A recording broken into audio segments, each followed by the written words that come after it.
አንዱ ለሰው የሚታየው ውጫዊ ህይወቱ ነው።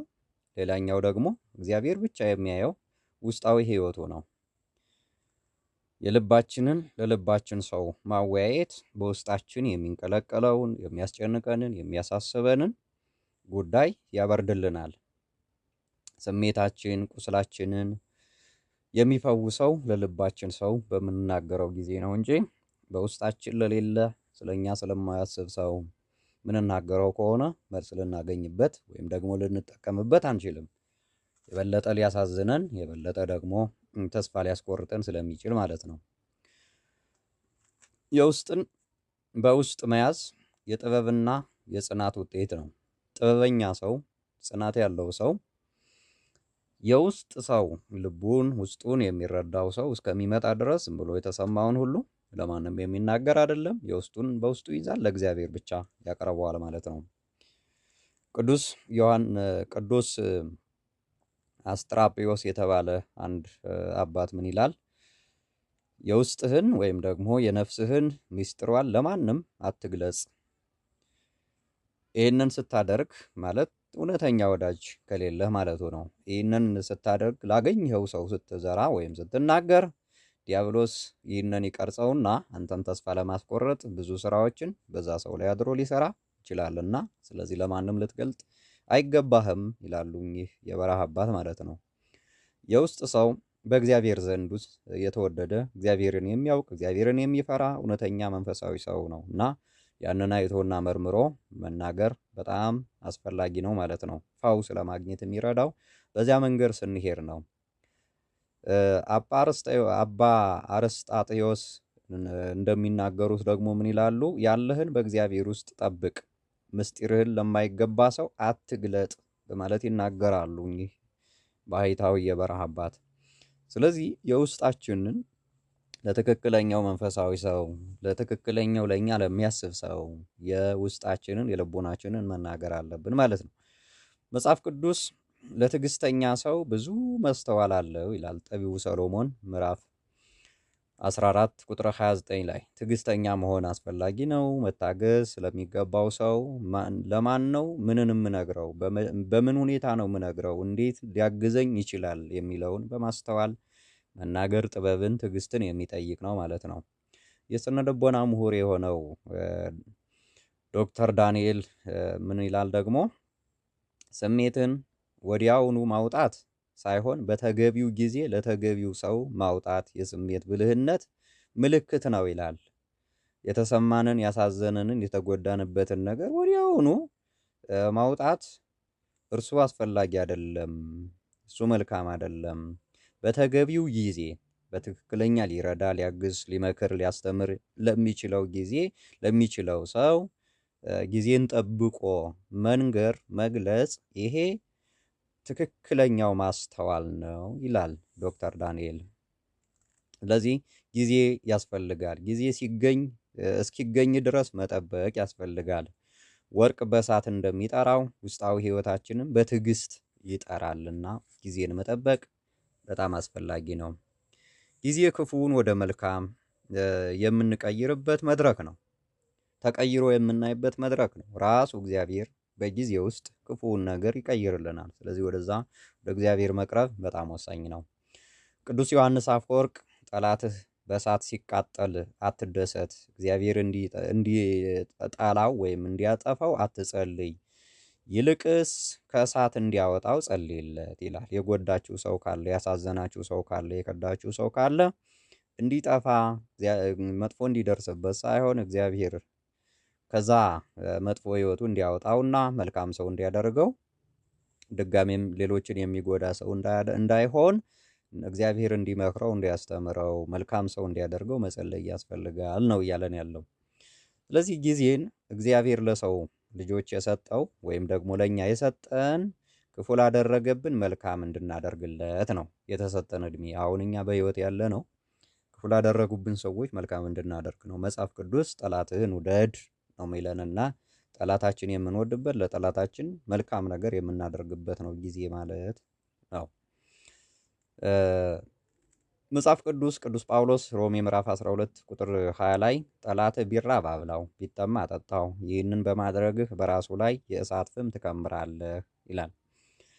ይህንን ያደረጉ እጅግ በጣም አስገራሚ ሰዎች፣ ምሳሌ የሚሆኑን ሰዎች አሉ። ወጣቱ ዮሴፍ ወንድሞቹ ባሳደዱት ጊዜ ወንድሞቹ ካሳደዱት በኋላ በመጨረሻ ጊዜው ተቀይሮ እነርሱ ስደተኛ ሆነው እርሱ ደግሞ ባለስልጣን ሆኖ ጠቅላይ ሚኒስትር ሆኖ ወደ እሱ ወዳለበት በመጡ ጊዜ የሆነውን ነገር እንዲህ በማለት ተናግሮታል። ዘፍጥረት ምዕራፍ 50 ቁጥር 20 ላይ እነኚህ ሰዎች ተጸጽተው ይቅር በለን ወንድማችን አጥፍተናል፣ በድለንሃል ብለው እግሩ ስር ሲደፉ ነው እንዲህ ብሎ የተናገረው።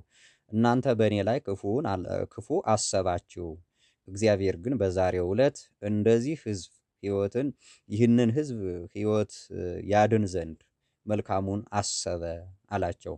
እነርሱ ወንድማቸውን ለማጥፋት ወንድማቸውን ከታሪክ ለመሰረዝ ባሪያ አድርጎ ለማስቀረት ያደረጉት ነው። እግዚአብሔር ደግሞ ይህን ገለበጠውና የሰው ልጆች በዚያ ዘመን በተነሳው የድርቅ ራብ፣ የ7 ዓመት ድርቅ፣ ምንም ዝናብ ያልዘነበበት በዓለም ላይ በሙሉ እንዳይጠፉ ዮሴፍን አስነስቶ እጅግ በጣም ምግብን በማዘጋጀት እህልን በመጠበቅ በደንብ ለመከራ ጊዜ የሚሆነውን ነገር እንዲያጠራቅም በማድረግ ወንድሞቹንም ሌሎችንም ህዝቦች የግብፅንም ህዝብ የከናንም የእስራኤልንም ወንድሞቹን እንዲያተርፍ እግዚአብሔር ተጠቀመበት ማለት ነውና ስትፈተኑ፣ ስትሰደዱ፣ ስትገፉ እግዚአብሔር ያንን ለበረከት እንደሚለውጠው በማሰብ ማድረግ ይጠበቅብናል ማለት ነው። በሰው ህይወት ውስጥ ትልቁ ቁስል ትልቁን የመቻል ኃይል ያመጣል ይላሉ የስነ ልቦና መምህራን። ትልቅ መጎዳት ካለ፣ ትልቅ መገፋት ካለ፣ ትልቅ መከዳት ካለ ትልቁን መቻል ታገኙበታላችሁ። ከዛ በኋላ በጥቃቅኑ ነገር የምትገረሙ፣ የምትደነግጡ፣ የምትፈሩ፣ የምትሰጉ አትሆኑም ነው የሚሉት። አንድ ሰው ክፉ ላደረገበት መልካም ማድረግ ሲችል በስሜታዊነቱ እየሰከነ እየበሰለ በደንብ ህይወቱ እየተስተካከለ ነው የሚመጣው ማለት ነው። እና ይህንን ማድረግ ትክክለኛው አማራጭ ነው። ክፉ ማድረግ ሰይጣንን ማስደሰት ነው። መልካም ማድረግ ደግሞ እግዚአብሔርን ማክበርና እግዚአብሔርን ማስደሰት ነው። ስለዚህ ተገፋው ብሎ ክፉ ማድረግ፣ ክፉ ማሰብ ሰይጣንን ያስደስተዋል፣ እኛን ራሳችንን ይጎዳናል። ነገር ግን መልካምን ማድረግ ለገፉን ሰዎች፣ ለካዱን ሰዎች መልካምን ማድረግ ግን እኛን ይጠቅመናል፣ እግዚአብሔርን ያስደስታል፣ የእኛን ህይወት ወደ መልካም ይወስደዋል ማለት ነው። ቅዱስ ባስልዮስ እንዲህ ይላል፣ ሰው የሚሆነው በምግባሩ እንጂ በዚህ በመልካም ምግባሩ እንጂ በክፉ ምግባሩ አይደለም ይላል። ሰው የሚሆነው በበጎ ምግባሩ ነው እንጂ በስሙ አይደለም። ሰው ነኝ ስላለ ሰው ስለሆነ አይደለም። ጠቢቡ ሰሎሞንን ዳዊት ልጁ ሰሎሞንን ልጄ ሆይ ሰው ሁን ያለው በዚህ መንገድ ሰውነትን እንዲኖር ነው ማለት ነው። ስለዚህ ሰይጣን ሰውን በቂም በበቀል እንዲመላለስ ያደርገዋል።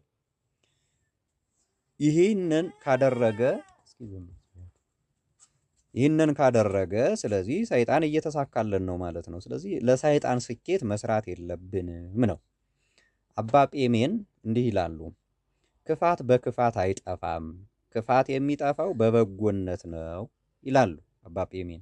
ስለዚህ አባቶቻችን ብዙ ነገር ለኛ እየመከሩን ነውና እኛም ሰከን ብለን ውስጣችንን ተመልክተን ለክፉ እንዳንሸነፍ ክፉ በውስጣችን ሲኖር የሚያሳስበን የሚያስጨንቀን ሲኖር ለእውነተኛ የልብ ወዳጃችን በመግለጽ መልካምነትን ልንይዝ ይገባናል። መጽሐፍ ቅዱስ የሚመክረን የሚያስተምረን ይህንን ነው። ቅዱስ ጴጥሮስ አንደኛ ጴጥሮስ ምዕራፍ 3 ቁጥር 9 ላይ ክፋትን በክፋት ሳይሆን መርገምን በበረከት መልሱ፣ ምክንያቱም ወደዚህ ተጠርታችኋል፣ በረከትን ትወርሱ ዘንድ ተጠርታችኋልና። በረከትን የምንወርሰው ክፉን በክፉ እየመለስን ሳይሆን ክፉን በመልካም እየመለስን ነው። ያን ጊዜ የእግዚአብሔርን በረከት የሕይወትን በረከት ማግኘት እንችላለን።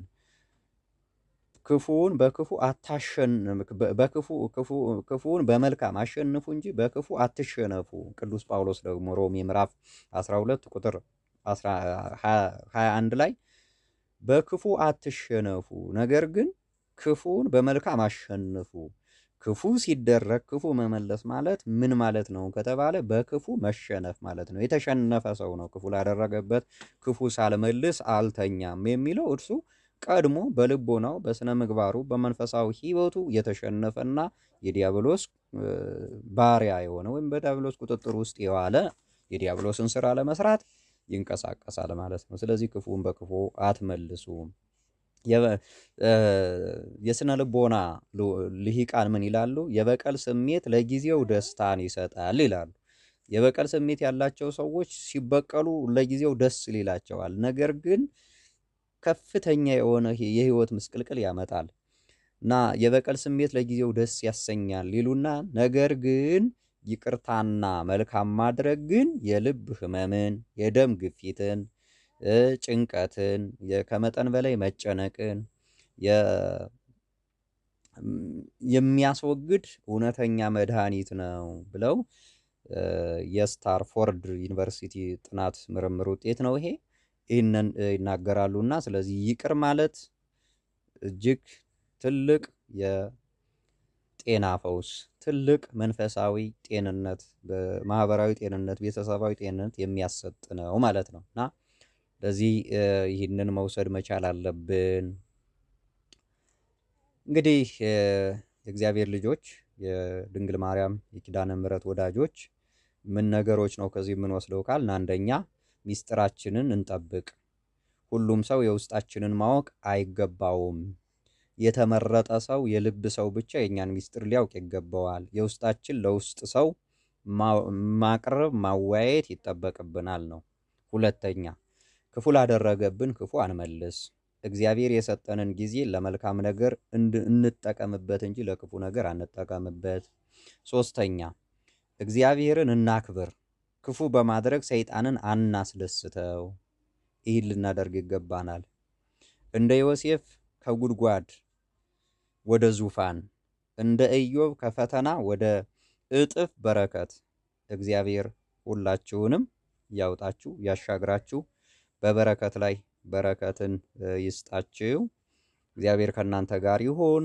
የዕለቱ የኪዳነ ምሕረት ቁርስ የልብን ለልብ ሰው የሚል ነው። እንግዲህ የልባችሁን ለልብ ሰው አስረክቡ። ወስብሐት ለእግዚአብሔር። ቆየ